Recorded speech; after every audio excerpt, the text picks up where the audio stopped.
Oh my. 7:02, this is the May meeting of the Bristol Planning Commission. Call us to order. Like I said, it's 7:02. So the first item is to review the agenda for any removal adjustments of any items. No items or anything. I just, on a personal note, would mention that I have to slip out about 7:45. I apologize for having to leave a little early. Okay, thank you for that, John. I think we were gonna have Kevin LaRose come and chit chat with us today. He indicated he wanted to be here about 7-ish. Yeah, So if he does come in, we will move item 5, new business, up to accommodate his schedule. He has to leave at 7:45. 7:45 as well. So, I don't see any other changes other than that. Next item is public comment. Is there any public comment? Do we have? Jim, like to say something? No comment. Okay. Next item is organizational business. This was tabled last meeting. It's an organizational meeting thing. The discussion is to review policies and procedures. I guess I'll just open up the floor for anybody that has any comments on policies and procedures. Hi, Shem, listen, if you scroll down, it says somewhere, it indicates that the section was deleted. Is that true? This highlighted section? No, it said, on my screen, it popped up the whole section near the bottom. Yep. Right Right there. There. The 7.3. Yes. I just didn't know if that really meant that it was deleted, the whole section, or the title, or what that meant. I don't, I don't think we have deleted that section.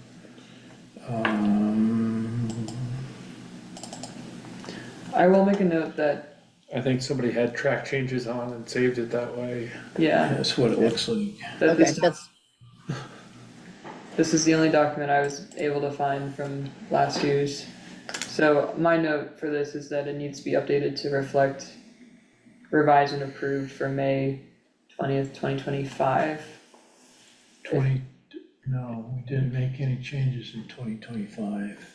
Well, Not yet. not yet, but We revised it last year, 2024, to make it the 5-year. Yeah, so.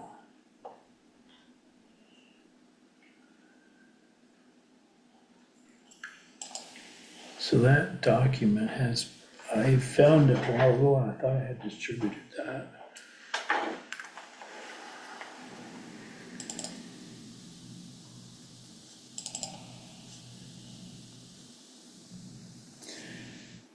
Six 2024. yep. Let me send that to you.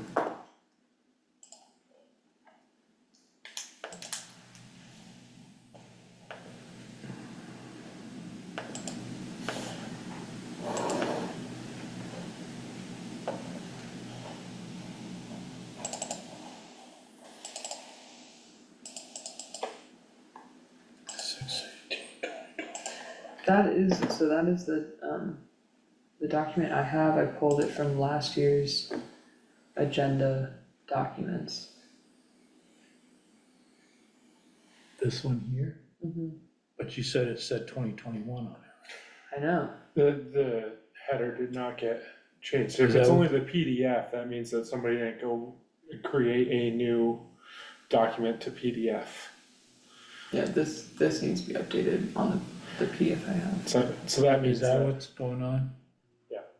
Is this, I pulled this directly from last year's Yeah, meetings. what's- It does What- have the changes that we made in it. Mhm. Does it? Yeah, So the doc that I'm looking at has the date on it. And the file name has the date on it. Yeah, Is that's, that- yeah, that's what okay. I have. Okay.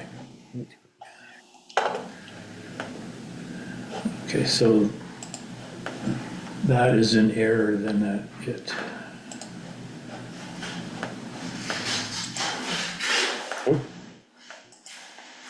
We have somebody else? Howdy, How you doing? not bad. Yeah, we got, So let's set this aside. Kevin LaRose just joined us. Sit up right here with us if you want. Sure. This all right? Oh, yeah. Let's get signed seats. Yeah, first come, first served. All right, that's good. Good way to do it. Okay, so we're backing up a little bit. We will move to item 5, new business. We've asked Kevin LaRose to come here as a Class B designer and talk a little bit about our infrastructure discussions from a designer's point of view. And we've talked to Jill. the water lady, Jill. Jill. And we also had a series of Newbury College students with a class they did in January, look at 4 different aspects of Bristol Northern with wastewater, so I don't know, some of the things that they suggested are not necessarily what is what we believe is consistent with state regulations. So we're kind of interested in what you may understand as to direction the state may be going to change certain things, what there is today and what within, as you're familiar with our zoning regs, how we should enable flexibility and particularly wastewater to ultimately create housing and more dense housing. Yeah, it's a loaded question. Isn't it? Yeah. Yeah, I mean, my experiences are, we've had a number of projects we've done right here in the village, which to me is probably really more of where you're asking about, what I consider the old village, where it's, where you want the density, keep the density and I know, right now one of the things that designers are asking the state to consider is lessening the minimum number of bedrooms for a standard home, whatever you're, What is a bedroom? Well, we don't go by the realtor's definition. Our definition is basically a space used for sleeping. So, but for a standard single-family home, right now, that's 2 bedrooms. Why can't it be 1 bedroom? Maybe that's some folks, that's all they want or need. but banks don't like that, Well, I won't even try to answer the bank's concerns. the issue, but I don't know. Maybe, but when you're looking at, I did some quick calcs before I came over, but just a single family home, 3-bedroom standard house, in-ground system, you have to have a backup site. If you just just use it as the rules give it to you, I mean, you're looking at a space need of about, everybody's getting their pens out. It's 85 feet long and it is about 40 feet wide, 50 feet wide. No, I take it back, 68, there you go, 68 by 85. And that gives us the state's requirement for 25 feet to the property line, all the way around an in-ground system. There are a few rare instances where you can ask for that to be reduced to some more, in my opinion, reasonable number. 25 is tough, but that's a large space that needs to be held in reserve for the primary, the backup, and the required setback distance around that system. Particularly in a place here where there are no water supplies that we're gonna impact and I don't know, I always think of my own office at 25 West Street, and I don't know what we'll ever be able to do with the septic there. We have the building, about 15 feet between the building and the sidewalk, and a gravel parking lot, and then it drops to the Naven River, drops quickly to the Naven River, so, I probably should have opened up, I think we should have a municipal system, that's what I think we should have. We want people, we want businesses, we need a municipal wastewater system, we need to bone up that thing down there and make it bigger, where's the Federated Church ever gonna put their wastewater system when that thing ever goes, but back to the problem at hand, it's, the state is looking at doing some updating in the rules, which, I wouldn't think we're gonna see anything this year. I might think of something next year. They did a rule update, a major rule update in 2023. They did a few administrative updates to it last year, but I don't think we're gonna see anything major changes in the rules until at least 2026. But they're limited. They're really limiting, and not necessarily all in a bad way, but back to the bedrooms, you know, that's 3-bedroom house. That means that's 6 people. You know, that's 6 people generating 60 gallons of wastewater per person per day. That's a lot of wastewater. Let's use my own home as an example, where we'll call it whatever quasi-traditional family is. There's 4 of us that live there, 3 bedrooms, or meter water, so I know, but we do about 185 gallons of wastewater a day when everybody's there and using the system, you know, showers and bathing and washing and you know, it's tough. You know, there's not been a lot of movement in the state, unfortunately, and to move us in the direction of, you know, allowing the numbers to reflect how traditionally the family unit is now versus it might have been 50 years ago, 30 years ago, and also just the things we've had, whether it's low flow shower heads and, you know, front loading low flow washing machines and dishwashers, and all those things use half the water that they used even 15 or 20 years ago.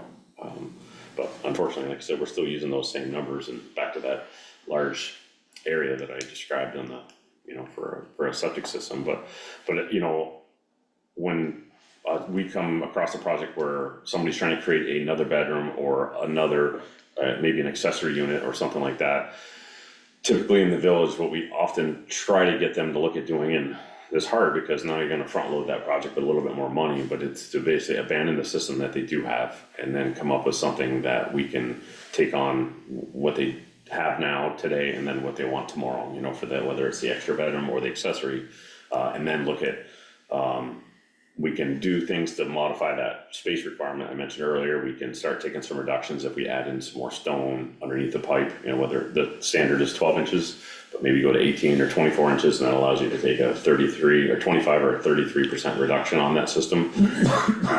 But another option that again, is money, is, you know, encouraging people to use a pressurized system, even on an in-ground system. And nobody likes to do it, but it allows us to basically eliminate, you know, I mentioned, let's just say you need 2 trenches, regardless of their length. You need 2 primary, 2 backup. If you pressurize it, regardless of what you do with the stone reduction, you can eliminate the 4th trench altogether. So you're basically gonna build out 3, and you don't have to have that replacement area. I'm ignorant of the pressurizing, Pressurizing a typical standard Just gravity in-ground system. push it through. Push it through, yep, and use the whole bed as opposed to, I see. you're only using maybe the length of this table, you know, in a normal, even when you get dosed with an old wash machine, which is what, 45, 50 gallons, you might use the first 6 feet, and it'll just keep doing that until it just can't take anymore, and then it'll move on to the next 4 or 5, 6 feet. But where you put it under pressure, you're using however many trenches at whatever length they are, you're using the entire thing, which is how we design a system, say out in Addison or Panton or Ferrisburg. You have a mound, which is oftentimes large, and they're under pressure to really minimize how much effluent you're putting down in a per square foot basis. You know, you're trying to limit the linear loading rates when you get out there, because the soils just can't take them, particularly last week. You know, they're inundated with water, they're very tight soils as they are, fine textured, and so what we're trying to do is limit the water, so you spread it out. So they were just taking that same concept and applying it here, even though you could load up what sits underneath this village with probably all Addison County, but you still, you know, with the rules that we do have, that's the best way. And the state's unlikely to ever change that view that the soils don't matter. I mean, They definitely matter, but I know they matter, but yeah, rules don't. no, what they did in, don't hold me to it, it's either the 2019 rules or the 2023, I think it was the 2019 rules. We used to do what a lot of people will still refer to as a percolation test, which is where we used to dig the hole with the coastal digger, put the 4-inch pipe, pour the water, count. In addition, you have to do a test pit, which is where you have a backhoe excavator there, you dig the hole, and then you're logging that profile of the soil. The percolation test would tell you how fast can that soil take water. The test pit would tell you what is the texture colors, et cetera, of that, which is then gonna generate the loading rate for that particular, soil type. So what they did in the 2019 rules is they didn't eliminate the percolation test, they just said, we're gonna make it optional, but you can do it, or you're gonna use our loading rates, but you're gonna use whatever's slower. So there's no benefit to doing the perk test, you might as well just do the test bit. But, you know, here in town, we're often blessed, most of the village, with the coarse sands, which is your max loading rate, which is 1.5 gallons per square foot per day. But it immediately, if you get to like a loamy sand, you know, just the next texture class really below that, you immediately drop to one gallon per square foot per day. You just basically added 50% to the size of that system just by that one class. And, you know, and you get just up past where I live, you know, like around 100, 110, 120 North Street, the soils start changing fast up there. You know, they're not nearly as good as your house or my office or, you know, right here. You know, they just get, they're good, but they're not as good up there. So that's often something we juggle with, to back to pressurizing, looking at adding more stone, doing anything we can do to minimize that footprint, because that 25 feet. Now I said you can reduce it, you can ask the state permission, but if you have a neighbor that wants to be neighborly, we're doing a project right now on Basin Street. You know, the recreation of those two old homes that used to be down there, and one of them were just, as it is tight to create that septic, a house, an outbuilding on a lot that's, whatever those things are, 4/10 of an acre, which isn't that much room, when you really think about adding all that infrastructure and meeting the setback. So the septic system, we're gonna push into that 25-foot setback by about 10 feet, and the neighbors that are there and live there are, you know, supporting that and okay with that, so, which is wonderful. You know, it gives us a little more room to work in there, you know, and then all that's assuming the grades and everything else work to get from point A to point B with your wastewater, and, you know, the system can't, you know, run up and down the hill, it has to run along the hill, and, So our single-family dwelling unit lot size in the HDR is 40,000 square feet. 10,000, 10,000 quarter square acre, feet. or Yeah. ish. Yeah, So I mean, that is a relatively large lot size then, based on what our minimum is. 10,000 or No, that down there? That down there, Yeah, I mean, it's 4/10, so it's around yeah, 20. 20,000, yeah, so it's doubled it, but the grades are not helping down there, just the way that particular lot is shaped. So those are the things, it's a case by case, like you're never gonna fix that as a blanket thing, but, yeah, I mean, the 10,000, I'm all in favor, build, but, 10,000 is sometimes tough, you know, to make, you know, those things fit, because the septic has to be 25 feet from all the property lines, it has to be 10 feet, or 25 in some instances, some systems from the driveway, you gotta be at least 20 or 35 or 75 feet from the house, depending on, you know, where it is relative to the house vertically. Does the house have drainage around it? All those things, and so, and all of a sudden that, you know, keeps pushing you out to spaces you don't have much of, so, and that's where, like I said, I just go with, let's just build a whole new system, you know, and then we can, cause if you wanted to add a bedroom, you maybe needed a bedroom for family space, or you add an accessory for family member or some rental income or whatever, you have to demonstrate to the state, regardless of whatever you have for a type of system, that you have a backup site that meets all of the rules, and you have to have a primary and a backup for that either extra bedroom or accessory or whatever it's gonna be. So in addition to the one system that's already there, we just now had to create space for 3 more. So, but I'm just like, let's just go to 2 systems, the primary and the backup, or just the primary under pressure for whatever it is to, you know, basically minimize that demand on that space. Because once it's there, you can't garden on it, you can use it as recreation space and lawn space, or, you know, whatever you wanna do, but it's not a lot of options what you can do with it, so. the students brought up the, like green infrastructure and like gray water kind of filtration systems, but it doesn't seem like the state is the most cooperative towards that, what is? Yeah, no, it's funny too, and Vermont prides itself on being, you know, I don't know, green and ahead of the curve on a lot of things, and I don't know, but probably we are. But wastewater, we're not, you know, we're way behind, and You know, I don't think there's any push right now for reclamation of the gray water to use it for something else, or splitting the system, because particularly in the village, and maybe, I know you guys are in the village, maybe you have or had the, you know, you had the two separate systems. You know, there was the black water system and then the gray water system in a lot of the older homes, but the minute somebody like me comes on site and we're doing as I described, you know, new systems, or whatever capacity gonna be, everything now has to go to the same space, because the state doesn't, for most every case, the state does not differentiate between black and gray. The only time it does is like a primitive camp type application, but. That's interesting. When I was in school, that was the new way to do things. It's always gonna be the next new way to do things, Of right? course, that was like 100 years ago. I was in school, it seems like 50 years ago, so yeah, we'll see what another 50 years is.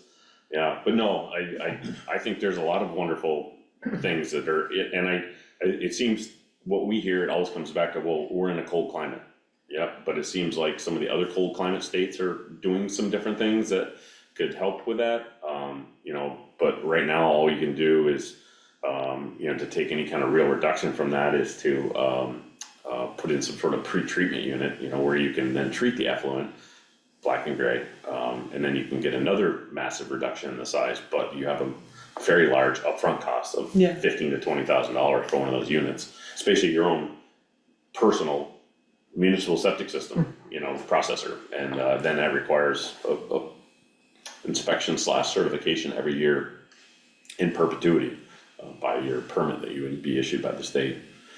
You know, they're a great thing. They have wonderful application. I got a project in Ferrisburg Hollow that we did last year, and I mean, their backyard might be the size of this room, and it's tough soils, and so we put a bottomless sand filter in, which is basically two of these tables, like literally that high and this wide, but it's built with timber frames around it, and there's one here and one over there, and we dropped the pre-treatment because that allowed us to build half as much square footage of these as was needed without the pre-treatment, and it allows them to have a little bit of their back lawn to use for whatever they want to use it for, but a wonderful tool, but oftentimes not attainable by the masses financially, you know. The septic systems are, everything's expensive, but septic systems are expensive right now. And as I say, there's nothing sexy about a septic system. People don't mind dropping 30, 40, 50 grand in a kitchen or a bathroom rental, but not their septic system. But that's, In our town plan and our regulations, there's been a push for planning and developments and cluster septics systems. How would you see that as being kind of expanded upon, other than the struggle of getting people to come together on a cluster septic system, but. yeah, I mean, yeah, that has its own set of, it's like sharing a driveway or anything else. It requires conversation in this day and age that can prove to be difficult. But to your point, I think it's a great option for minimizing that space. Everything I've said doesn't change, but instead of having, I don't know, can I talk with my papers, your papers? I mean, instead of having, you know, 4 septic systems that are, you know, spread all out, you know, we can maybe have just one that's much smaller, but you don't have to have all the separation space in between them. And that's where the shared system is really awesome, you know, because you're not, you know, on an in-ground system, you're supposed to be 8 feet between trench to trench on one septic system to another one. But if we did a shared system off, was it Ezra's Way off Fitch Avenue? There's 4 houses in there right now, and they all share the exact same septic system. It happens to be on the lowest lot, which is behind the old Elder House. But that's one septic system for all 4 of those lots in there, and that was the only way that was ever gonna work, because again, back to the way the lots are, they're great, you know, there's nice little relief vertically to kind of make them look separately and different. But again, when you start putting septic systems on top of, you know, higher than a home, with a home around here, which is most likely gonna have some sort of drainage system, that's 75 feet you need to have between that system and that house, assuming they're straight up the hill from each other. But given that they took advantage of the 10,000 square foot lots, and those are, I think, just a hair over 10,000 square feet. I'm all on board, I think it's a great idea, but it does prove to be difficult at times. So that was a wonderful application for our shared system that we could just install under pressure. The whole thing, we took every discounted option we could get on the system size. We did that with Alan Heisinger when he was still, you know, Green Mountain Engineering, so. Yeah, I think it's great, a great way to do it, but again, it obviously comes with its own set of but you know, you have to, I guess, choose what you wanna fight, you know, the space or, you know, trying to get along with your neighbor to, you know, other than some occasional mowing or however often one wants to mow and, if it is under pressure of modest, you know, power bill, it's not much to it. I mean, everybody on that particular one, everybody has their own septic tank, so you're responsible for your own pumping, your own septic tank filter cleaning, and the pump station, you know, as long as it's working, I mean, there's no real service or work needs on it until the pump is done, and, but hopefully at that point, in a case like there, where they have like a homeowners association that describes how we're gonna share in the cost of maintaining our driveway or whatever, well, it's the same thing, you know, how are we gonna, you know, take care of that, sharing that cost, you know, amongst the 2 or 3 or 4 neighbor or more in a cluster type development, and I believe, the co-housing, that's, I surveyed that, but we didn't do the design. I think that was Green Mountain Engineering and Lincoln Applied Geology, but I think that's one very large septic system in there. I don't know what they call it, but I'll call it the green common land in the middle, like almost like a little park, if you will. But that's one massive system for every building in there. And I don't, what is there, 6, 8 buildings in there? Yeah, so, yeah, I think they're great because again, you're not having to have that separation in space between system to system. Your system footprint's bigger, but you've taken away all the in-between setbacks that are required. You know, if it's in the village, like I said, you're looking at most likely an in-ground system, so those are 8 feet, 10 feet, but if you get into any sort of raised system, that's gonna jump to 25 feet, but still, even if it was that type of system, you can. And I know the mound is often a dirty word too, but again, if you build a mound, you don't have to have any backup system, you know? So, I wouldn't want a mound, say at my house, I have a very flat lot and whatever, but if you had, say, maybe these places that, you know, down on Basin Street or something where you have some relief, where you can build the mound into the terrain, where you can, I think, minimize what people perceive it to look like out in, say, West Addison, where it's very long, tall, and, but you don't need a backup site, which is wonderful, you know, if you have a 3-bedroom house, you need 420 square feet, so 10 by 42, done. Yeah. I have a question, and my dog's barking. I have a question. I'm going to show my septic ignorance here. Is there any limit to how many homes can be on one septic, or is it just the size so you have enough, like a field or whatever? Is there kind of a limit at some point? No, the only Or is it just limitation is one's license. So, my license caps me out at 1,350 gallons a day. And beyond that, you get a professional engineer, what the state calls a class 1 designer, whereas I'm a class BW. And then, if you go above 2,000 gallons a day, you would have to get a hydrogeologist also involved, which would be somebody, let's say, like Steve Revelle from Lincoln Applied Geology. You need 1 or 2 more consultants, but no limitation to that. all right? Thank you. You're welcome. Is there any other questions for Kevin? Yeah, just one. I was thinking. I was kind of reading on the idea of pre-treatment and just ideas of water-saving devices, and I know that. Oh my gosh, Efficiency Vermont can help with that.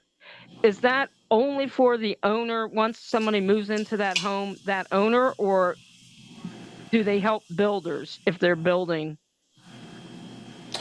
homes, or is it just the property owner?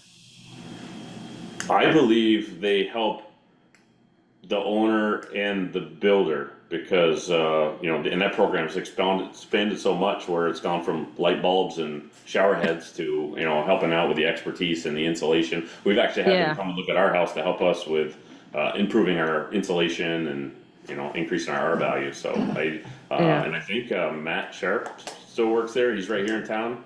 I think he still works for Efficiency Vermont. He'd be a great resource if somebody wanted to talk more about that. All right, thanks. Yeah. Anybody else? Great primer on all that. Thank you. Welcome, John. So you had mentioned about municipal systems earlier. And I don't know if you want to expound on that a little bit. I mean, we've got, because in my mind, there's 2 things going on here. We've got this existing municipal system that was built to get the downtown business blocks out of the bind that half the blocks at one point were empty because they didn't have anything but cesspools along Yeah. through there.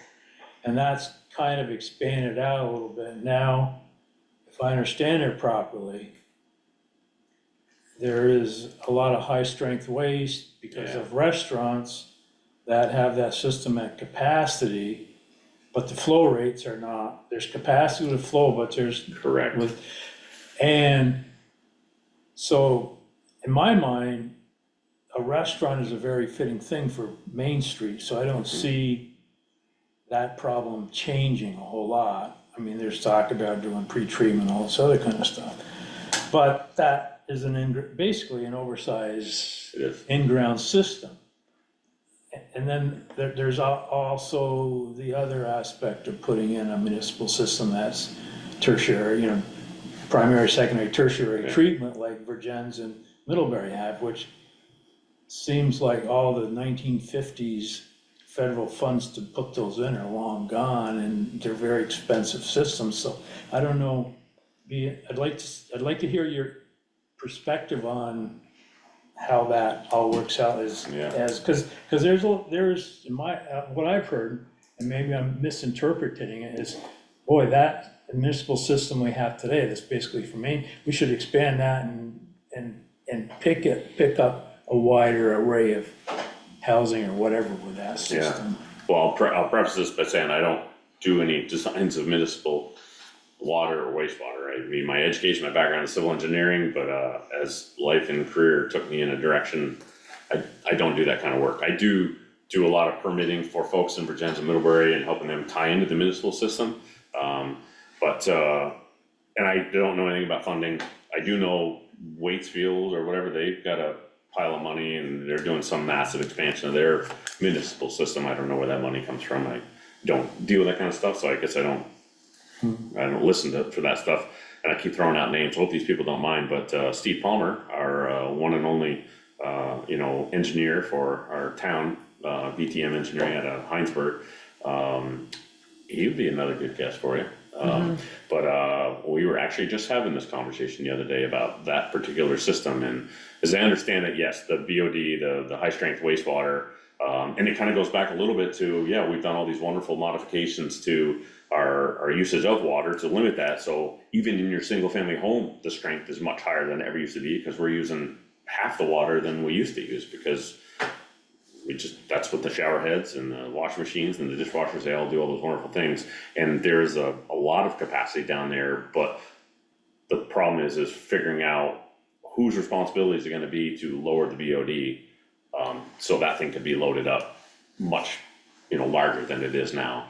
Now, whether that's the town, the downtown folks that are, above my pay grade, but yeah, I think that's an option and probably a much simpler, cheaper option than any sort of large scale municipal, wastewater system, but I don't know, I sometimes have these crazy ideas thinking out of the box, and I think of like the rec field in the high school, and I mean, there's ginormous spaces over there to put another one of those, even if it wasn't a large scale municipal, but I mean, I know it's separate, but it's really not. It's all us. It's all the same folks paying the taxes. It's, it's all ours, collectively. So, but I think the expansion of that would be the first thing that I would look at doing. And I don't know that, I'm not putting words in Steve's mouth, but I don't know if that was something he was to do or was gonna do, or just something he and I were yapping about when we were yapping about the weather.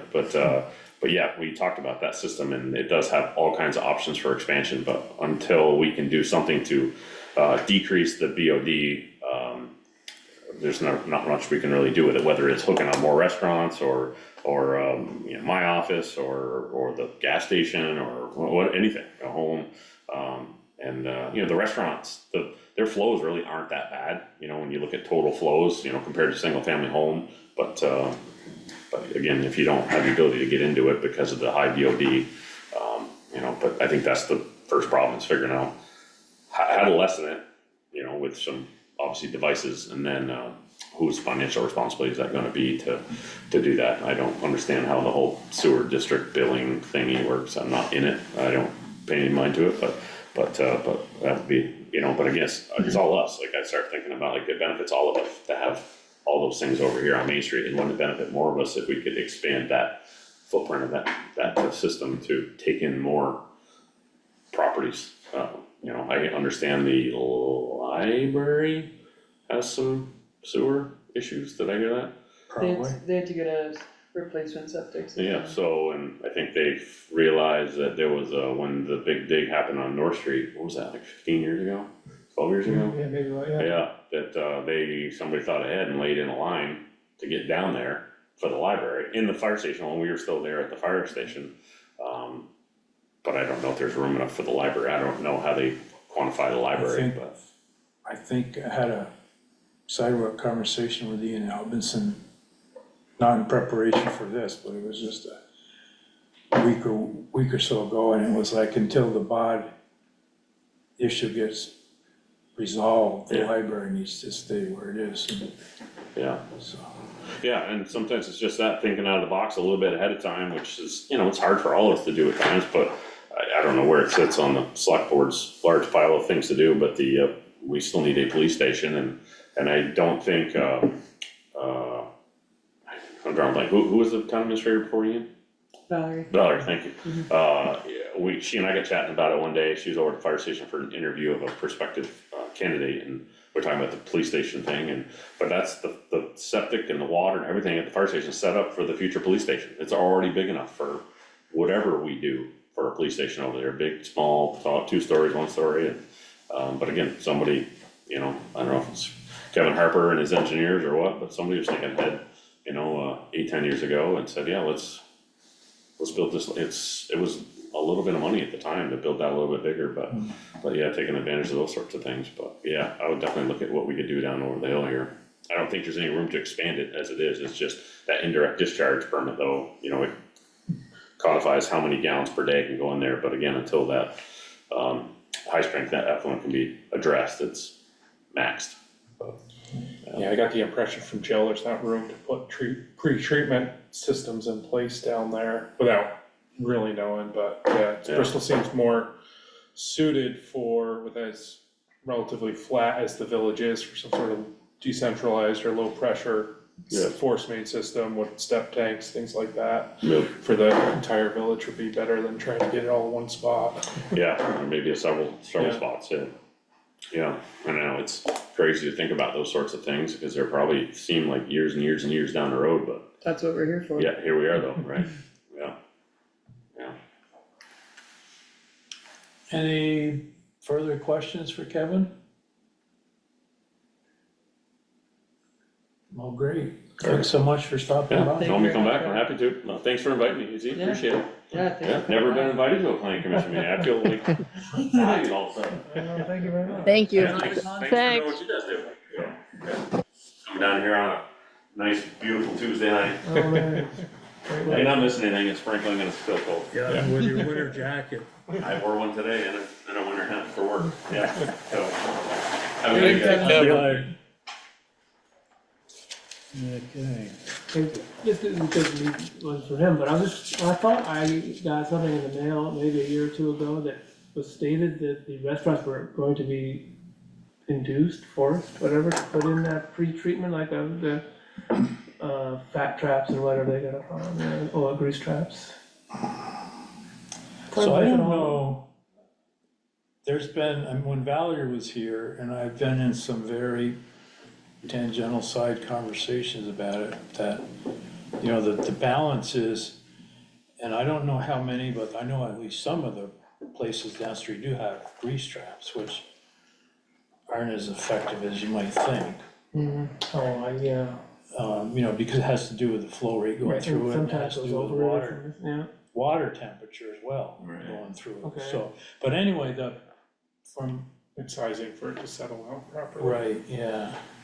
But her whole quandary was, how do you match what needs to be done to reduce that versus without putting an unreasonable burden on the people that would have to pay for it? Because it's gonna end up being a rate increase to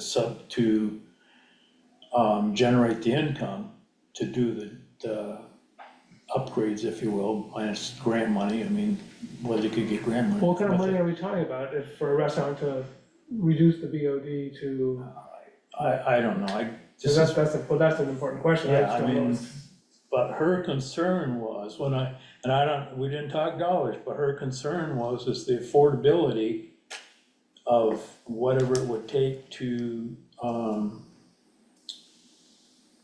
institute those changes, and then you'd go back and charge based on your theoretic, somehow you could charge people for their level of waste, if you will.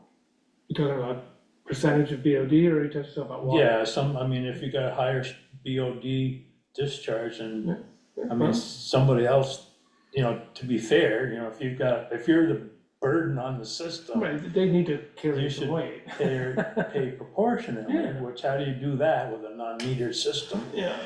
So anyway, and then, there's probably not a single business down the street that's making money hand over fist. I would think the restaurants would be your best bets, but probably not But even. still, so then you've got it, so her quandary was, when she was looking at some different things that she was, considering or hearing people pitch, is how do you balance Yeah, yeah. that cost? Well, I know for our building, we hardly use water, we have like, Pamela believes she heard when these springs went in, like, back when, that we pay for so many years and that would be it, or something like this, right? And now it's just, it goes up every year, and we pay quite a lot, which is good, we don't mind, I don't mind the septic costs, but it does keep going up, and I'm not sure why, because no more people are getting on, and. It's, been in the ground for a long time now. I don't know, but it keeps getting more expensive. Yeah, and yeah. There's fewer than 40 properties in the sewer district. I think it's like 35 or 36 or something like that. So, I mean, imagine any project that's $1 million or whatever. Those are the bond payers. Fewer than 40 property owners. So it doesn't matter like what the number is, the math is intimidating when it's only 40 payers, But that bond's paid, right? That original cost is paid by now. Well, but if there's some big improvement project or something that would be bonded, then, or even if it's not a bonding situation, like, so for example, let's say there's some cost sharing with the restaurants, let's just say the dirtiest effluent needs to get cleaned up, and the district pays part of that and the property owners pay part of that, or however it gets worked out. But, whatever the costs are, it's only shared by, 30 some odd payers. I So understand. it's a small pie. And so your point, Slim, is there's always some level of operational cost, Yeah, some level. over time with inflation, and, Yeah, but at first we were paying for the creation of the system, fine. But then you would think at some point, like already should have passed, we paid that part of it. But how long has it been, like 40 years or something? I mean, yeah, that just came out of my mouth, but something like that, it's a long time.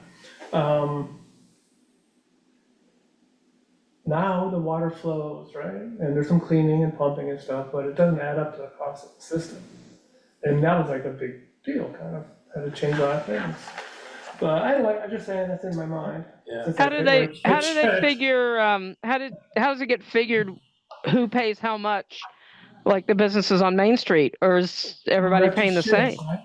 right? I'm sorry? It used to be on flow, but it changed a bit. Now people get charged, especially commercial buildings, gets charged a certain rate. And then, so it's a two-part thing, and then the second part depends on how much you actually use. It's measured by the water intake, but it's really for The yourself. water, okay, so it's measured by water intake, okay. That's all, 'Cause that's what I wanted to know. That's gotta go out unless you're pulling a fast one. Yes. It's calculated as a percentage of the inflow they figure is outflow, so. Into whatever building. Yeah, Yeah, so yeah. the incoming meter sort of gets, used twice in a sense. Yeah, okay. And, what was I gonna say? Something you said, Slim. Yeah, anyway, it's a quandary because it is a small system. It's very effective, you know, it's a good system. It's fantastic, yeah, you know, But, you very know, there happy are with a it. lot more, you know, if you go back and you look in the town reports, Slim, you'll see there, the sewer reports. And there's quite a lot more regulation on it, and so there's testing and it needs to get Right. pumped a lot. And the town, in order to have the expertise, it does require certain certifications and such that to be maintained. The town has now outsourced that, so there's a sort of management cost to that, and that's where the cost comes in, you know. Yeah, just seems a little high. Anyway, moving right along. Thank you. Okay. Let's pop back up and, we'll go back to organizational business, item 4. I'm gonna say goodnight. Sorry to jump out early. Enjoy the rest of the meeting. And Okay, thank you. Thank you, John. Thank you, John. Okay. So we Which had one? started this discussion about review of policies and procedures. We're doing a search on what we have for doc. I think we said we have that, right? We have the correct doc, it Okay. just needs some, Is there any discussion on the document? I personally still feel that the term limits are not can we print this out? critical, Can we print this and I would like those removed, I'm just reading this one but part. that's, Thank you. The term that's my view, the 5-year term limit on chair and vice chair. should be removed. But yeah, that's what I think. I don't know if anybody else has other thoughts on that, because there are still the yearly elections, for that, and I know that it's hard to find people willing to do certain things, so, but that's just my opinion on that. I agree with Rob on that. It's very hard to get people to do volunteer work these days. And, I know from doing it on several different boards that I see the same faces all the time. There's not a lot of new blood coming in to help out. I don't know how to get them to come in, so.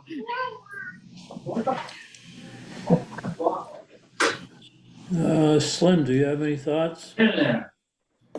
Well, the only, I have no thoughts, I mean, I agree with that, but saw that, brought it up at the end of last meeting about the support natural resource, it says that number 5 up in the very beginning mission, at the top of the, and you seem to think you had something to tell me about why that's even there. I mean, things change, I just don't know, I mean, I'm not against it 100% or anything, it's just like, why was that singled out? I mean, I can see being against large, heavy industry or something, but there's lots of other nice economies than those. So those are, with seeing that 2020 town plan is in parentheses underneath that, would those have been bullets taken out of the town plan and just inserted? That sounds likely, I guess.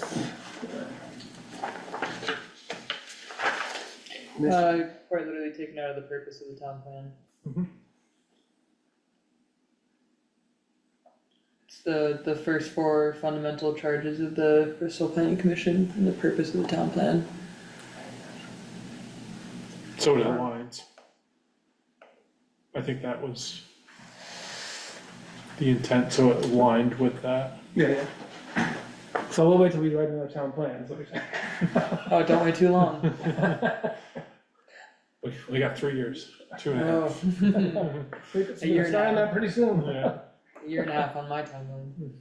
Okay, well, okay, that's fine, I mean, it's nice and all, I just don't know if it's I guess it's a town plan, fine, if that's what the town wants, then that's what we should put in there. But it just seems there's a lot of other very acceptable to all, green people here in Bristol that could also be stressed, like light industry, I mean, we should have, unpolluting light industry or something, and we just as grand as this, right? I mean, I just didn't understand why it was singled out, but it's just from the town plan and. It seems fine. like the first three kind of cover that. A little bit, but they're more general though. Yeah. I also find it interesting that it's inclusive human community. I don't know why the word human is in there, but No animals. no, No I'm horses. keeping my cat. No horses seems kind of downtown. seems kind of odd. A famous garbage wagon. Come on. I still Recycle. haven't seen that. Oh, really? No. Friday morning. Oh, I'm never here. That makes sense. You have any other thoughts or comments about either Rob's suggestion or other things in the policies and procedures, Melissa? No, I did. I was wondering, does anyone know? I saw that section where about public comment that it can be sent in written and read into the minutes that the person making the comment doesn't have to be here. I doubt that anybody knows that because I didn't, I didn't know that. I mean, anybody in Bristol, do they know that? That might be something we can kind of make an effort to let people know in case they can't make a meeting. If they have some comment, they can send it to us. Okay, we have had that occur in the past where people have Yeah. sent in letter and comments. Anything But that's I'm just- getting a little dicey. Some neighbors come in sometimes. Yeah, I just kind of wonder if it's, in that common a knowledge that you can do that. And I think it did say in there that you use the discretion as to what's read into the minutes, I think. Yeah. Anyway. Okay, Bill? Thank you, Kevin. Yes, I support Rob's proposal to eliminate the 5-year term. Any other thoughts on anything else this is our opportunity to air our laundry as to any of the changes. What do you think about that 5-year plan, Chairman? My name's not up on the list here yet. Oh, maybe it is because John's not here. I am not aware, not that I've looked very far, of any other local group, board, commission that has that restriction.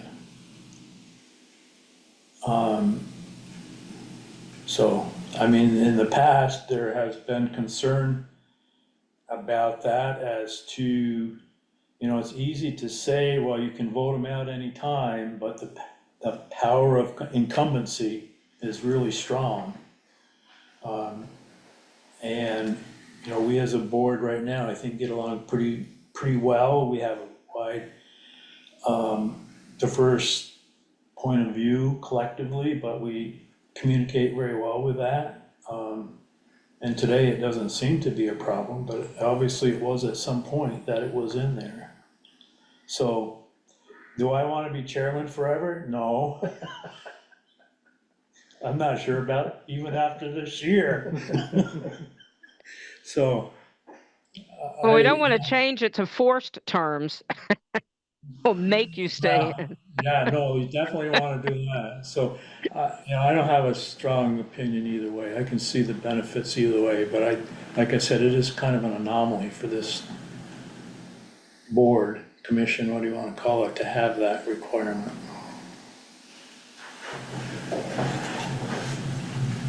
Any other thoughts That's or the end of it. comments? So, I think we've heard from everybody. John is off the air. Yep. So we have 1, 2, 3, 4, 5, I make 6 people. We need 6 people to vote, act on it, so if we are done the discussion phase, I guess we should consider any action that anybody desires to propose. I propose we remove the term limits for chair and vice chair in the document. Second. on that, if that's a move to do something.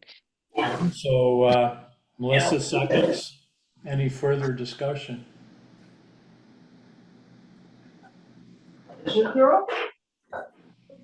Okay, all those in favor, say aye. Aye. Anybody opposed? Somebody's opposed. Any abstentions? Some toddler. Okay, so the motion's carried. Congratulations. Is there any other actions to consider? We should, it will automatically be revised with the date and Let's hope so. noted, correct? So we shouldn't have to make a motion about that, for that cleanup. I would think that's a technicality that, Okay, I'll do a little document cleanup, I saw Yeah, some she- typos, if she does it, she'll do a better job than I did. yeah. do my best. Okay, There's a lot of typos I found in the UDR after it got printed and approved, so. so we'll, consider that complete. That'll drop us down to item 6, continuing business, infrastructure, municipal capacity, and long-term planning. Which I think was originally put there to follow up with whatever like Kevin was gonna provide us with. Okay, Yeah, so in the documents for this meeting, I had put the section on utilities and infrastructure from the town plan for review. And I thought that'd be a good place to start on kind of taking what Kevin has talked about, what Jill has talked about, and what we have in the town plan currently for utilities, and starting a discussion there on kind of the forward-looking vision, as Kevin was talking about the 8, 10, 15-year plan when it comes to utilities. We know the wastewater system has potential for capacity, but is dealing with the UD issue. We have the water supply system that could open up housing. There's a connection down on Lovers Lane that opens up housing, so figured this would be a, So what are the limiting factors within the town plan, or what could the town plan do to enable that? I'm assuming we're talking about from a plans aspect, not a zoning aspect. yeah, plan aspect. I feel like the goals and policies, right now, the policies that encourage utility development projects to work with affected landowners and so ensuring that new water and sewage uses meet state-approved safe water standards, which already gets kind of taken care of with the fact that if you're doing anything with the development with any bedrooms, you have to provide your wastewater state permitting. But in terms of planning, we have our soil and septic suitability maps. But after this conversation with Kevin LaRose, there might be a possibility for envisioning where new things could happen for septic in Bristol, of possibly doing a feasibility study on that. There was a 2018 engineering report for the wastewater system, and bringing that into the conversation. But I wanted to open up the floor to the planning commission for thoughts on Jill's conversation and Kevin's on what was sparking for. so I wouldn't limit it to town plan. I would also keep in mind the zoning reg aspect for 2 reasons. One would be, we're kind of dancing around what can we do more to enhance housing in the next 3 years, 2 to 3 years, couple of years probably. And then also think about zoning as a reaction to the town plan, so even though the town plan is supposed to drive, the new town plan is supposed to drive a new set of regulations. To have some concept of how you regulate that may lend language to the town plan, so I wouldn't, so. In that case, I've been thinking a lot about planned unit developments and how they're written in the zoning regulations as they are part of a subdivision.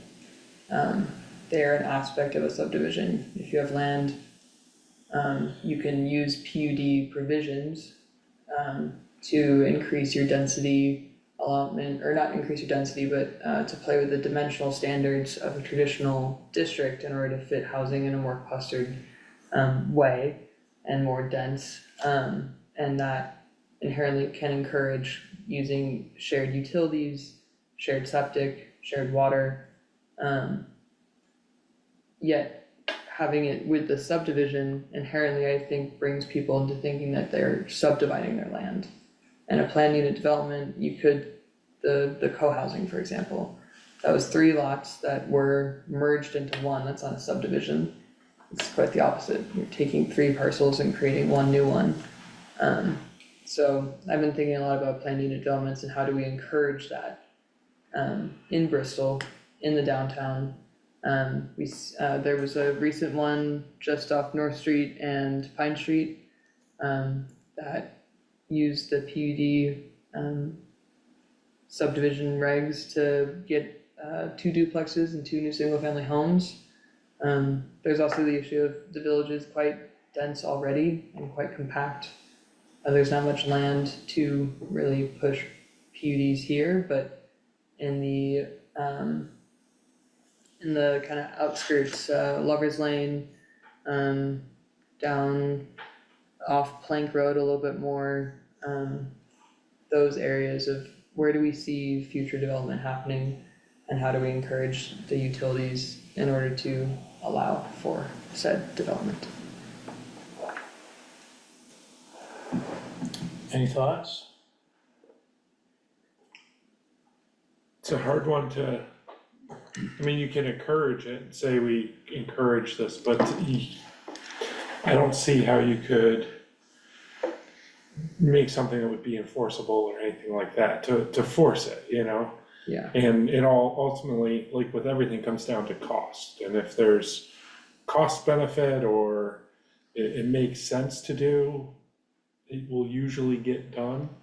But if it's going to be overly burdensome or very heavy cost laden, that's the stuff that kills projects, you know? yeah, And as far as the PUDs go, co-housing's a bit of an outlier on everything, you know? That's not, well, it's dense, maybe not the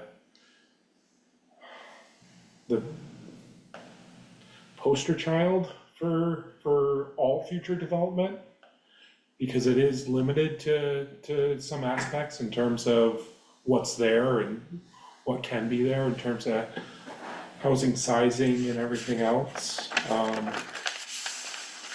So that's a tough one to yeah, shoehorn It in, would which be is, encouraging, it would, Yeah. not forcing, but it's an encouraging situation, you know, for a PUD, they're already encouraged. But we would have to be able to supply the utilities, right? Is that what we're basically talking about, where we can do this and get water, sewage that way? The state regs don't seem to give us a whole lot of leeway, unfortunately. I mean, Bristol should really be favored, many parts of Bristol anyway you'd think favored. You gave us a couple of tips, you know, about pressure or the ways to reduce the space necessary so that more housing can get into a smaller square footage, you know, by a big one, eliminating the margins. That's a big one. If you have the one septic system, you have a lot of houses on a much lesser property.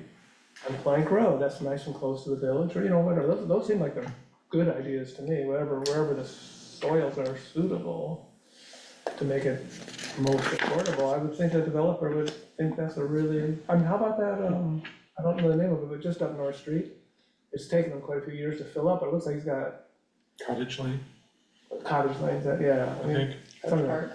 Cottage Yeah. Park, that's it, and, they're quite close. They're doing something to have, I guess, boundaries you must have a very good boundary there, but those houses are close. So, That may have been with a PUD, because those were like, almost like condo lots where I think they got the lot that just the house is in and all the rest of it is shared yeah, common land. must be, I think. So, but things like that seem like they worked right in town there, and that was, of course, a sort of a unique parcel, an open parcel of the village, but just stepping outside, then there's plenty of that, I mean. What are we talking about here, how to get it done, what we need to write in the plan or the regs to get it done? Yeah.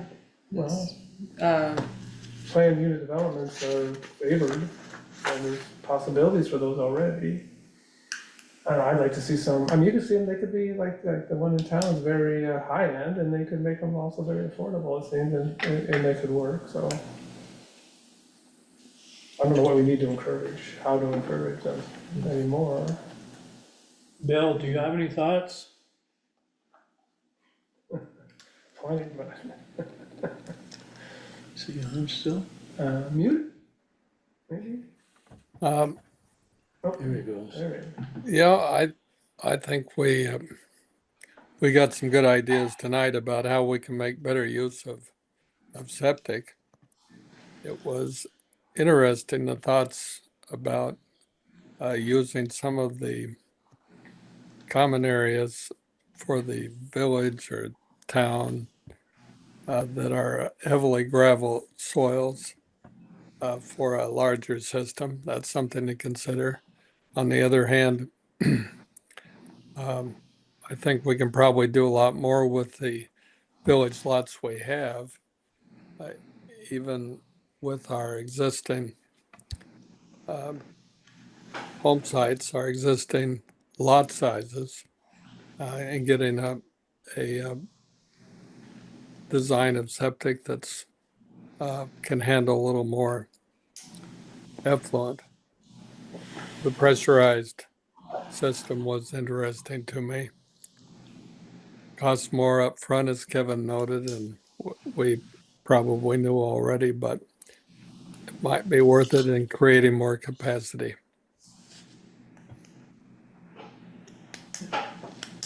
Thanks. Can you put it to the what's it called, gallery view or whatever, if we're not showing the document?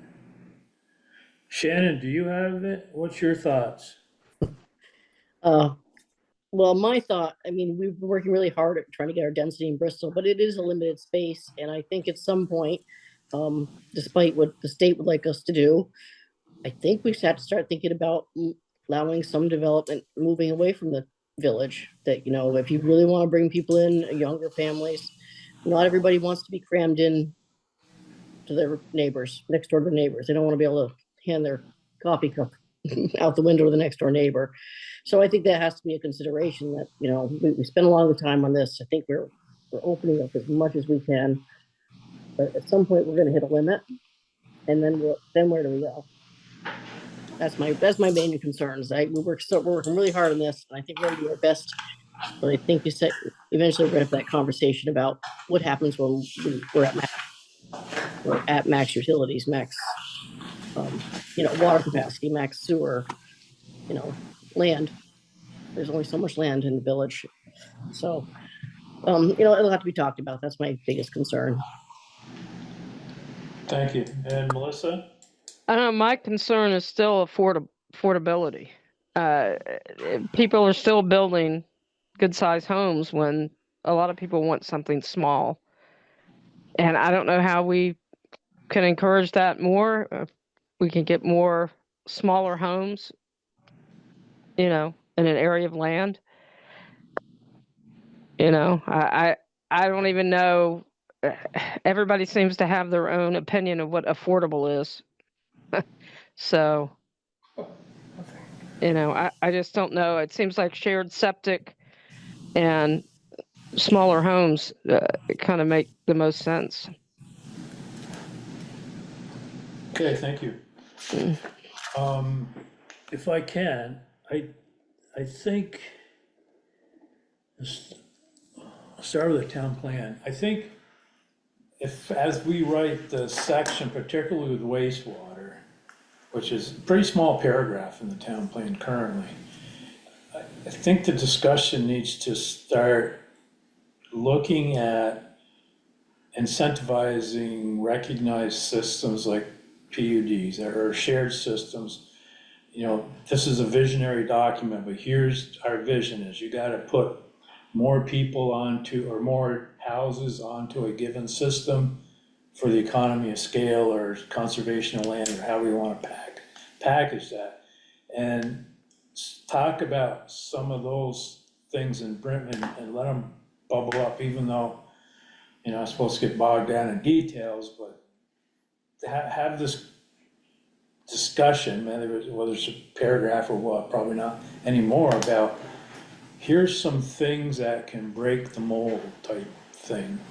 And then when you start talking about regulations, whether it's what we want to do in the next year or so, or whatever we do based on the new town plan is, and I know this, it seems to me that this planning commission has been hesitant to make zoning regs more complicated, which I understand that the layperson gets inundated with code and regulations and whatnot, but I think there's no incentive right now to consider those things, particularly from a developer's point of view. So if you start incentivizing by, you can add another, if you're doing this, you can add another unit. If you're doing this, you can reduce lot sizes beyond what we've already said. And it starts creating tiers to drive development in the way that you want it to, not only from where the houses are plunked down, but how you want different systems to be utilized as well. So I think the world gets more complicated, unfortunately. Maybe we need to get more complicated too, if we really want to start. Because right now, you know, there's a couple examples, and maybe there's a whole lot more going on that we or I don't see, just because I have a very peripheral perspective of all this, but I don't see PUDs getting used much at all. And the one that Kevin mentioned earlier today that was considered tonight, it was considered a PUD, I wasn't aware of it, so maybe I'm just not aware of what these things are being set up as.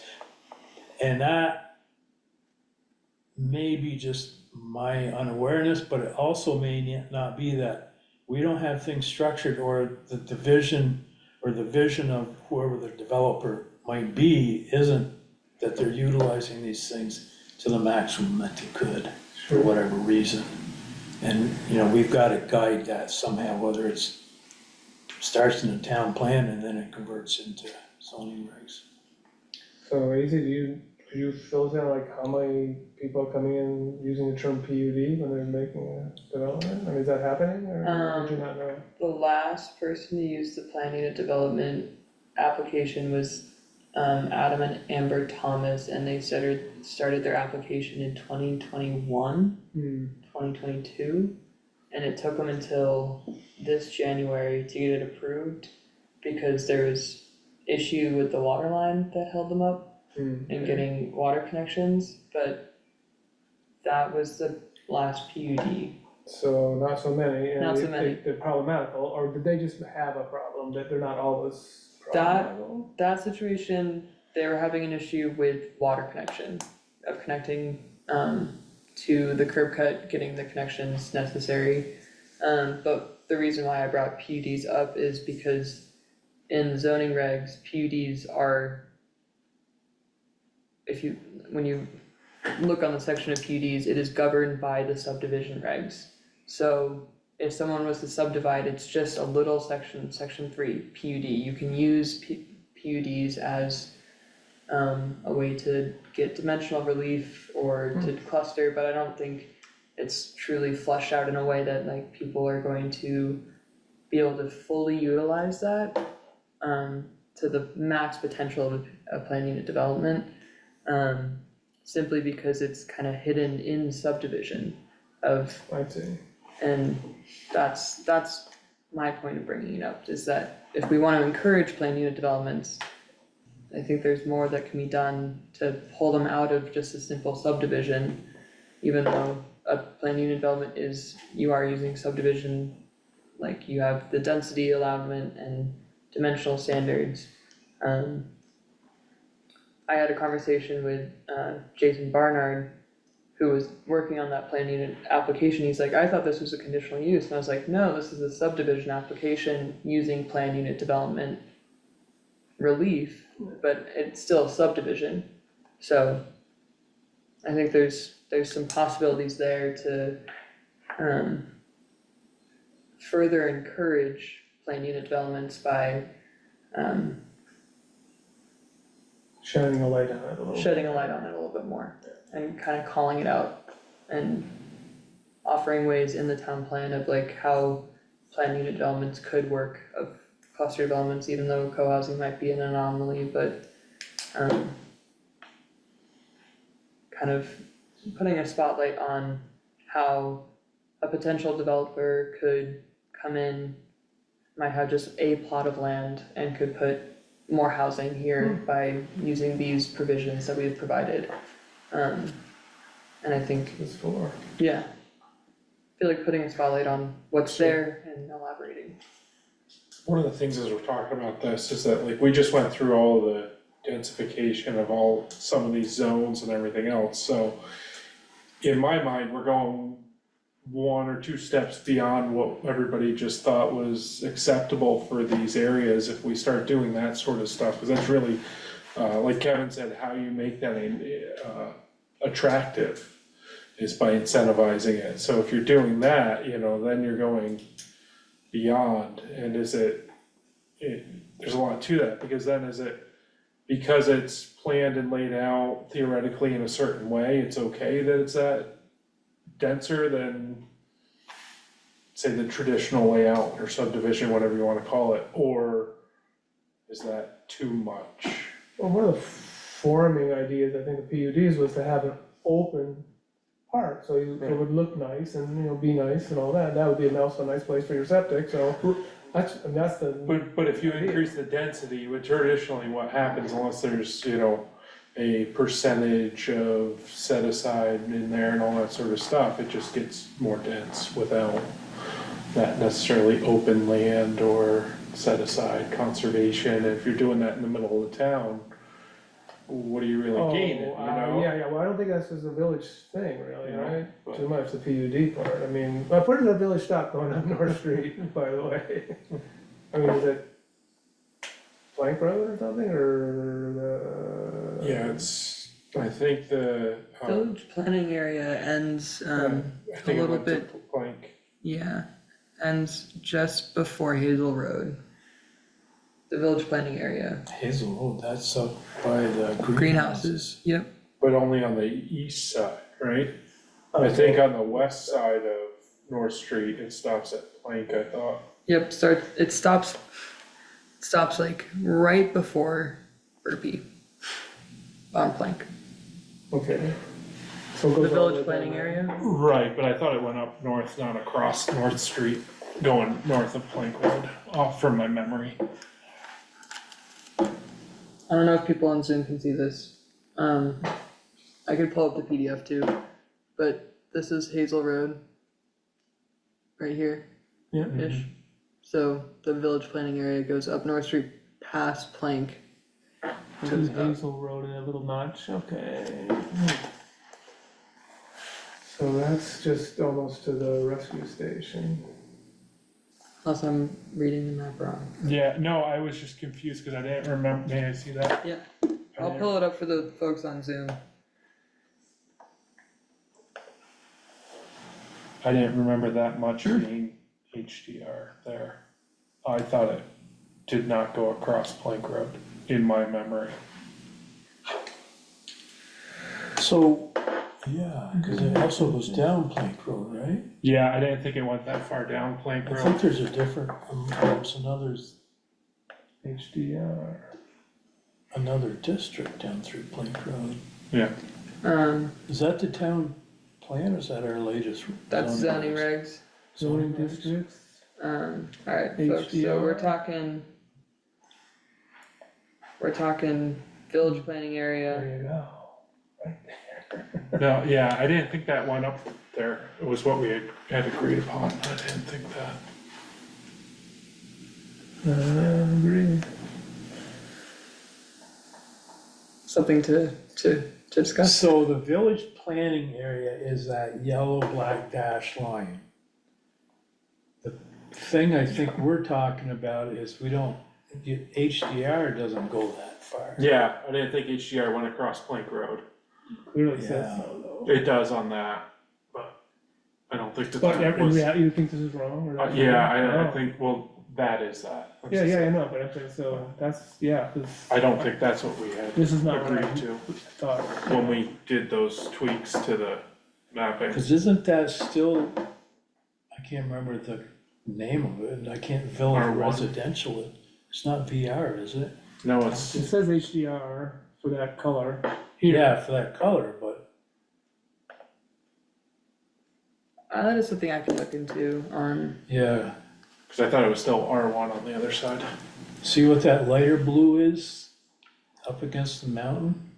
That's this the- is village residential here. Yeah, uh, that's at the Plank Road, or at least part of the Plank Road was that. yeah, village residential. This map came from regional planning?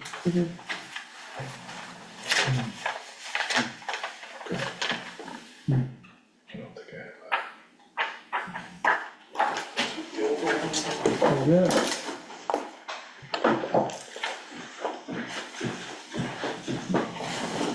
Sorry to get distracted. No, that's a good point, is, I'm fairly sure that's not what we had agreed to, but I could be wrong. I've been wrong plenty. This is the 2020 regs. Right, Yeah. right.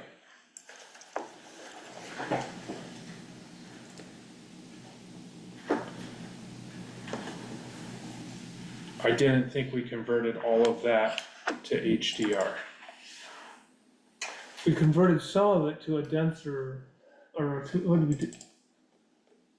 Did something, We- some part of Plank Road there. yeah, we made it more dense. Yeah.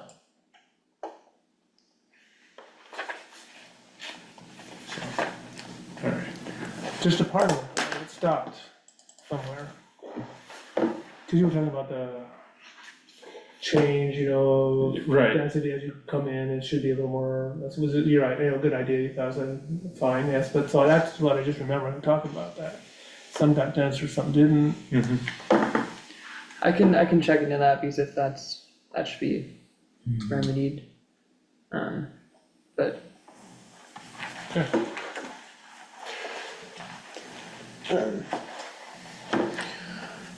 Where were we? So we were kind of summarizing our comments to work towards new town plan language as far as primarily wastewater is concerned, and potentially zoning regs. I'm not sure if we had gone around the table, there was a few comments, and then, We're talking about PUDs. yeah, cause this is what I remember, right? Yeah. Yeah, where just south of the road, it was expanding Right, that one little block. that one section, Yeah. not all village Yeah. residential. That's what I remember. Not, I can't remember all our reasoning, but. Yeah. I'll also check with the GIS person at Regional Planning Commission and see if there was an error in the color coding of the maps. Let me see if I can pull We'd out some We'd have of to the- go back through our notes and Yeah. meetings and. Let me pull out some, because, Let me pull out some stuff and see if I can make sense, I'll forward it to you. Yeah, I'll also just double check with RPC. Yeah. Um, Probably Adam would be the one to check with, Yep, because he's the one that generated the, Yeah, he was who was working with he was us the on all one that. that generated the verbiage and the changes and all that kind of stuff. yeah, I can check with him and the GIS person who provided these maps. She's new and works from Massachusetts, I believe. Is that a long commute? Work from home. But yeah, I can double check on that. Okay. Do you have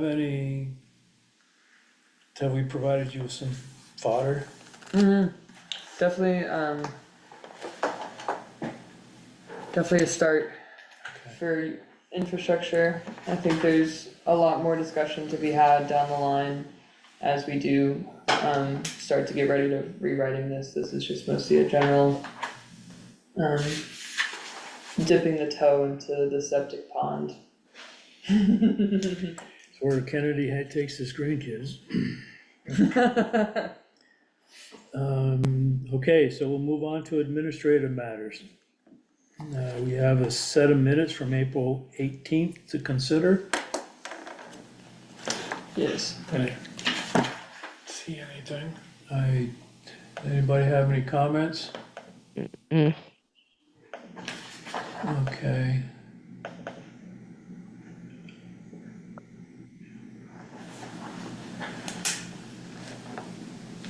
I do have an update on the interim bylaw. I'm still awaiting Adam to get back to me with feedback. I've been hounding him, and I went to their office and I hand delivered.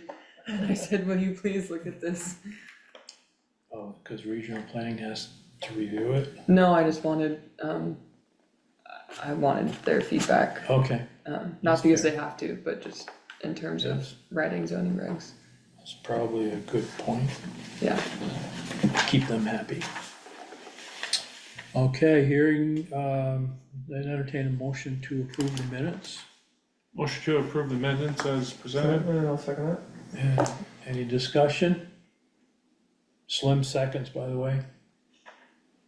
Hearing none, is no discussion, all those in favor, say aye. Aye. Anybody opposed? No.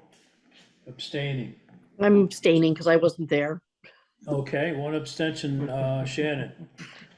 Still passes, I would say. Move on to the PZA report. That's,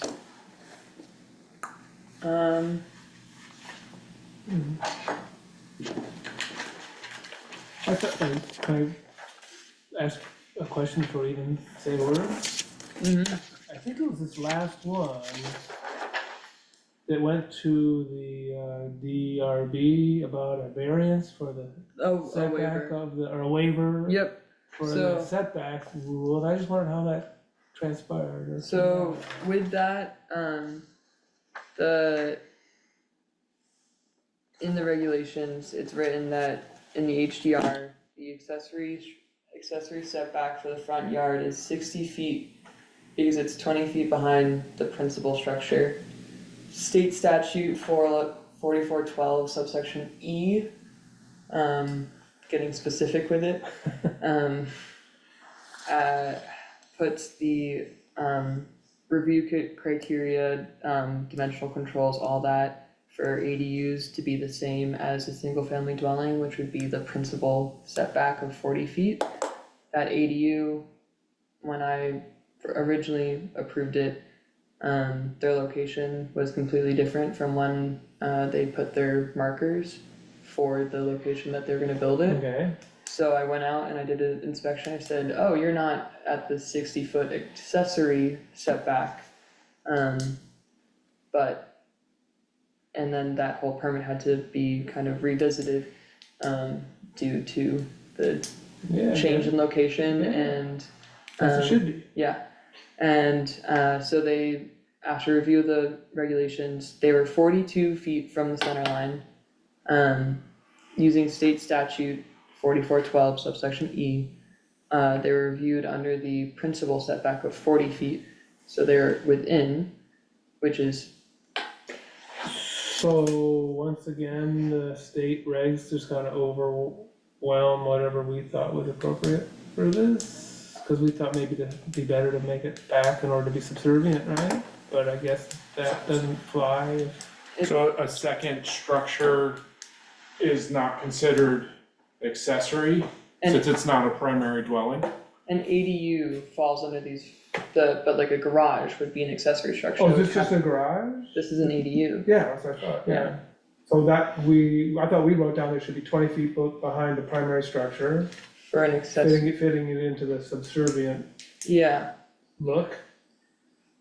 But, state statute has it as the same controls. so I'm saying that might as well just be erased out of our, Yeah, but you can have it for an accessory building if you want the garage to be behind, that's fine. okay. Any Yeah. ADUs have to be, yeah, It's consistent from their point of view with the, but from the state's point of view.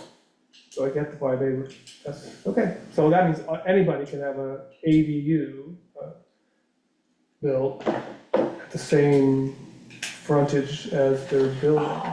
So what I heard is they got a permit, and for whatever reason, they didn't build where the permit said they could build. yeah.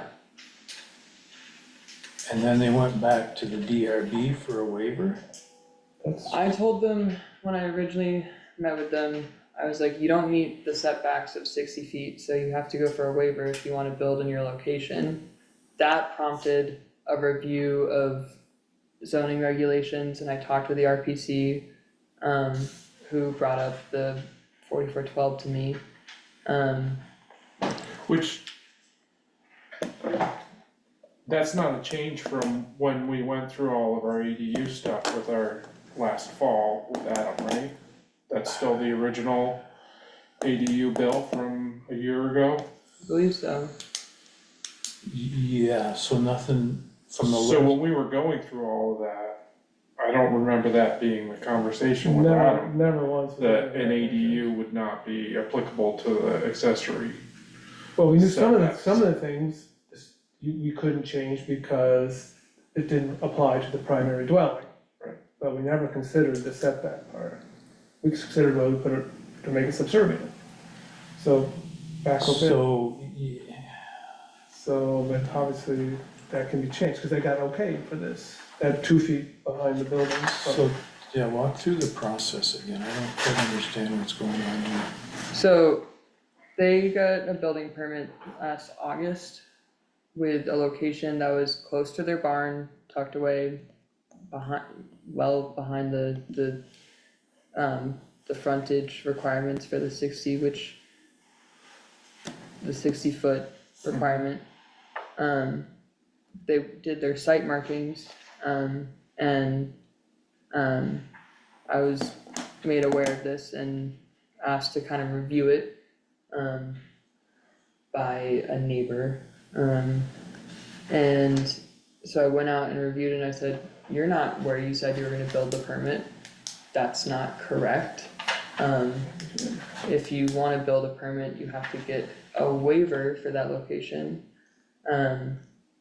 In talking with Kevin Brown, he said in order to get a waiver, you need a whole new application. You can't give a waiver to a previously approved application, which is true. So they had to reapply. In the reapplication process, that's where all the zoning regs were reviewed, and our zoning regs, state regs. And that's where that subsection E comes in.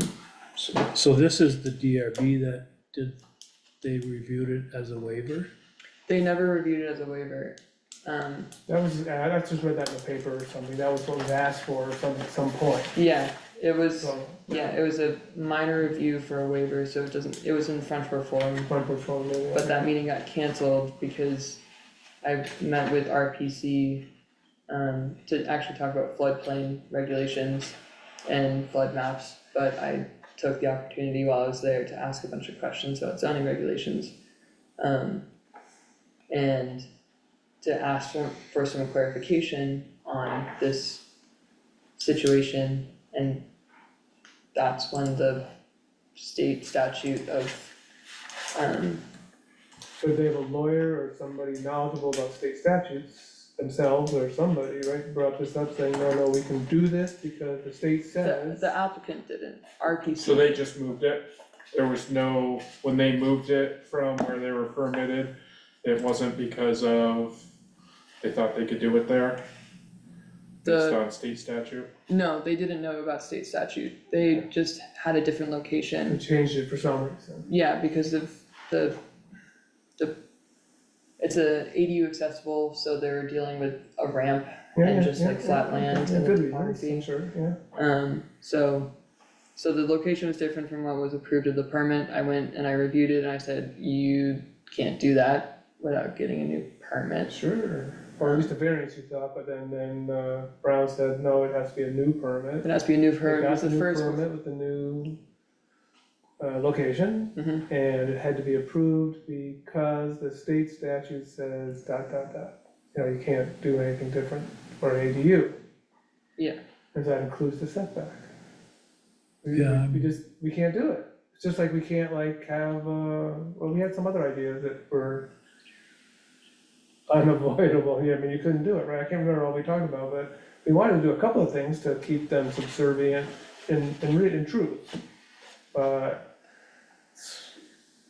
But that surprises me a little bit, but, I guess that's what it is, yeah, so. and I ran that by Kevin Brown and I said, this is what I found and this is what it reads, and he agreed with my, like, with the state statute. That the state overrides our attempt So, to yeah, change.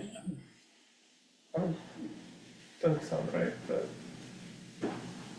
Also a sort of- bylaw shall require a single-family dwelling with an accessory dwelling unit to be subject to the same review, dimensional, or other controls as required for a single-family dwelling without an accessory dwelling unit. So if we have setbacks on an accessory structure, So, I think with the. I just found Kevin's commentary, and what it was if it's just an accessory structure, it needs to meet the accessory setbacks. If it's an accessory structure with an ADU, it only needs to meet the house setbacks, the principal structure setbacks. So as soon as you put an ADU in a second structure, it is now only subject to your principal setbacks, is what his legal commentary was on the review of that. What kind I think up to be just the structure? I mean, could you have an ADU on the ground floor and a storage unit upstairs? And that's an access my shed's upstairs. Yeah, if you have a garage and put an ADU above it, or vice Yeah, that's versa. fine, but vice versa, so But if you have funnier. if you have an You existing, wouldn't have a garage upstairs, ever. if you have an No, But you existing, could have, like that's if it's a new build, if it's an existing, well, new buildings we're talking about here, right? The brand new building that they're putting up there, right? And I don't know, that seems like one of those funny loopholes that allow people to, not make it very subservient and crowd things up a little bit, maybe, I don't know. But that's just my sense of aesthetics, I guess. And that's my personal interpretation was that a second smaller living unit is accessory to the primary structure, especially in scale, which would mean it would be an accessory, in my interpretation, but I am not Or the subservient. town or a legal entity to Well, rule it's- on that. Kevin Brown. Yeah, Huh. So, yeah,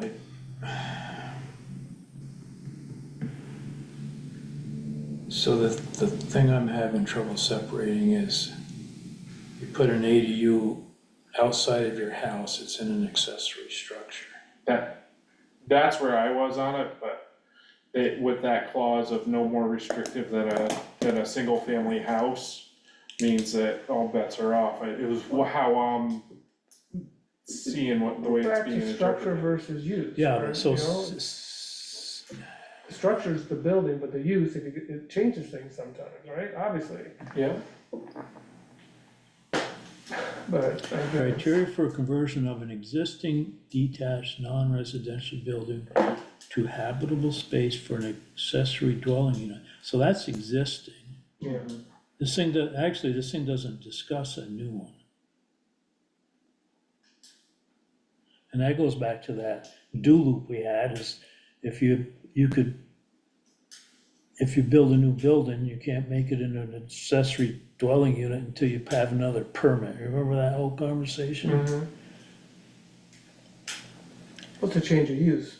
You would need sometimes to get a okay for those, some changes in use, yeah, it's typical. That's what people have been getting, if As they a have an existing permitted barn and they use. wanna change the second floor, they have to get a change of use of the second floor to an ADU. It's only fair, if somebody might wanna put a disco in, you'd have to say no. Perhaps, and if somebody wanted to change the use to a disco, you might say no.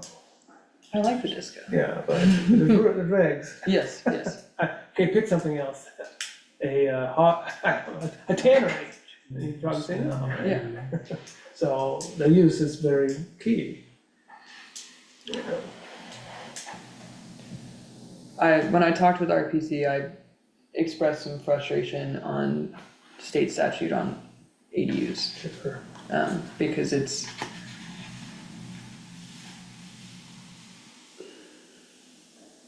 Well, When I first reviewed this permit, I reviewed it as an accessory structure, an ADU is an accessory structure.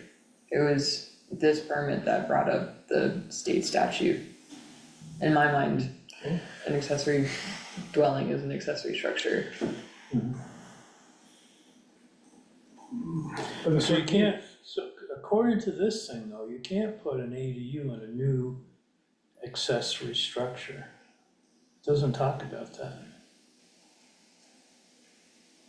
So you have to build an accessory structure first and then put the ADU in. So it talks about, so the first thing, the bylaw shall require a single-family dwelling with an accessory dwelling unit to be subject to the same, where am I?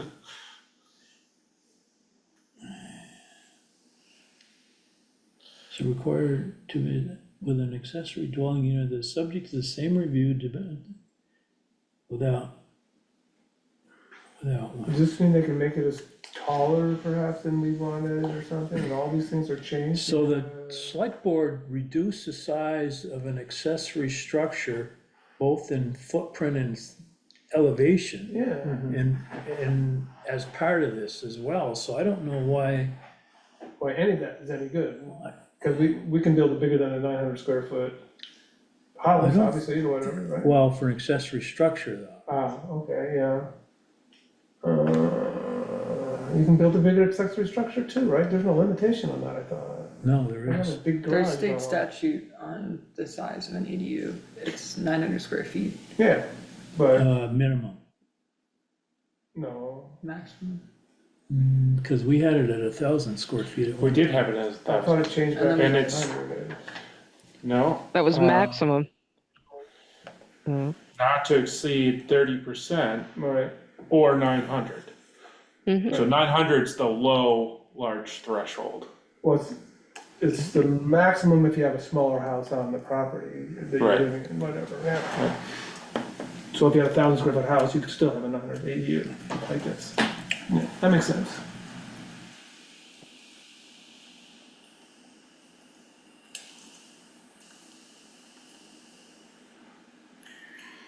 But we have very few limitations on It's the, primary structures, houses. Now, this seems to be a reduction of our ability to regulate the ADU structures. Well, it goes back to the whole cat and mouse game that you can't put an ADU in a new building, In a new accessory structure. accessory So you have structure. to, so anything new has to be built ADU.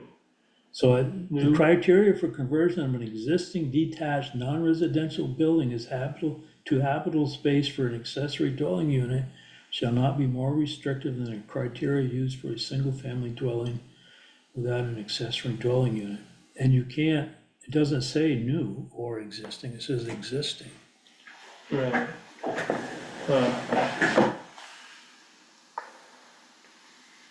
So the whole thing talks about it's conversion, is conversion.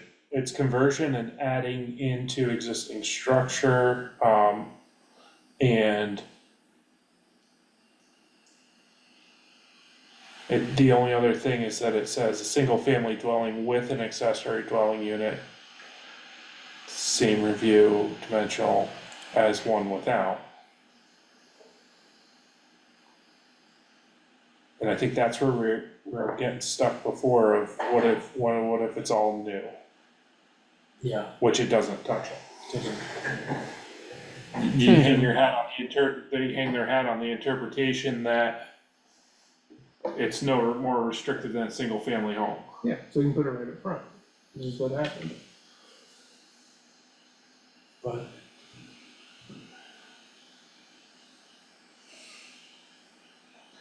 it's not existing. The only way you can have it existing is if you get a permit to build an outbuilding. And then get an ADU for it, permit for it, You modify it. which is bizarre, but It's, So you can't just build an ADU? Is that what Well- you're saying? You can't build a new, here's this new building, it's gonna be an ADU, that's, my house. I mean, people have done that, haven't they? Just put up only an ADU? Yeah, just, Really s- I yeah. mean, could you build one mean- new in a house? There's like tiny homes that are ADUs, like yeah, someone brings in a tiny house trailer that's an accessory dwelling unit. And puts it on an existing lot with an existing house? That happened behind the greenhouses.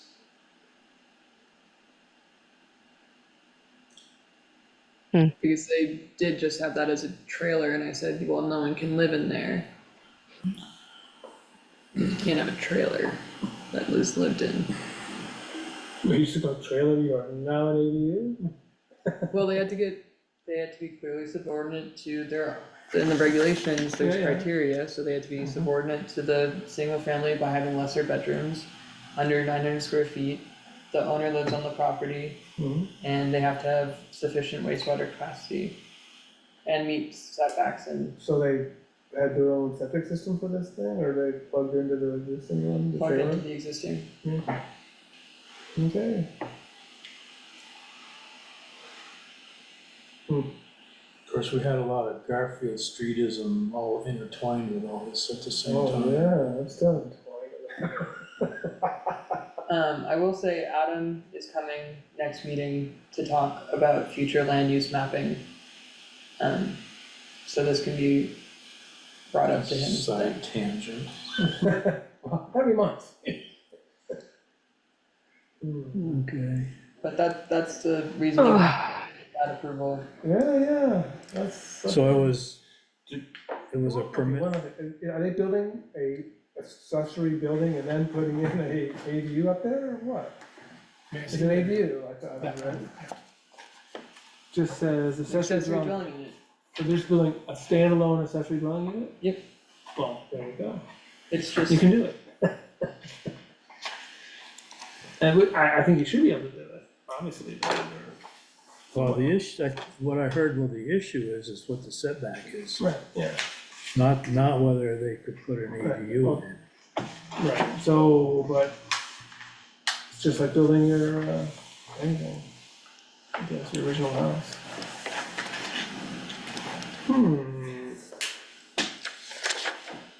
Any other questions to AZ about I don't know if that's even so bad, though. Okay.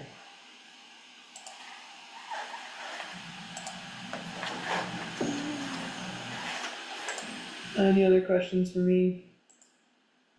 No, thank you very much.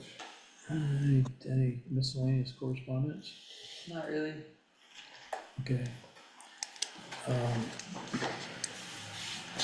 I had a question, and it's just for personal information, but 1, 2, 3, 4 permits down, it just says North Street. Is there a house number on that?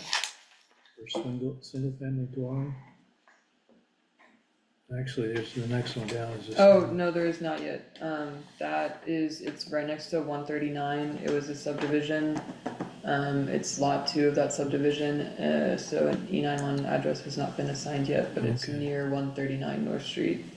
And then are you talking about 00 Briggs Hill as well? 00 Briggs Hill and then Stony Hill Road. too. Stony Hill Road is across the street from Livingston Farm. It's that cornfield where he has that little curb cut. There's no emergency address there because there's no structure for emergency. Is that on 116 or on, Corner of 116 and 117. yeah, And then 00 Briggs Hill, it's quite literally you go up Briggs Hill and then where it says road closed, there's a little driveway. And some folks bought the parcels there and wanna build a shed. Because they eventually wanna build a house, Yeah, so they, that part of Briggs Hill's Start the open for ADU. business. End of the Okay. road. but, yeah. I'm asking for more clarification from RPC on what state is saying with ADUs, so that the review for local ADU regulations aligns and makes sense, Yeah. so it's not conflicting. the unfortunate thing with this whole thing is it was the most volatile topic throughout our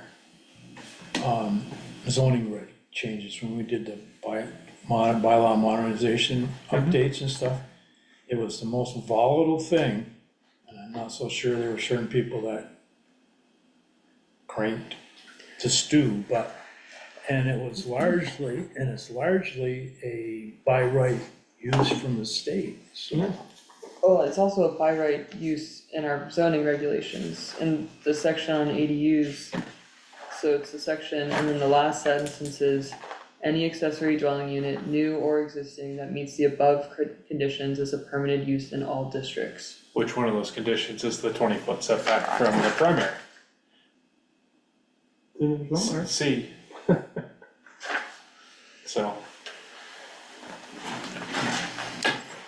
Okay, well, entertain a motion to adjourn. motion to adjourn. Anybody second it? I second it. Slim, whoops. Slim seconds, all in favor, say aye. Aye. Anybody opposed? Anybody abstaining? Thank you very much. All right, Good night. thanks, good night.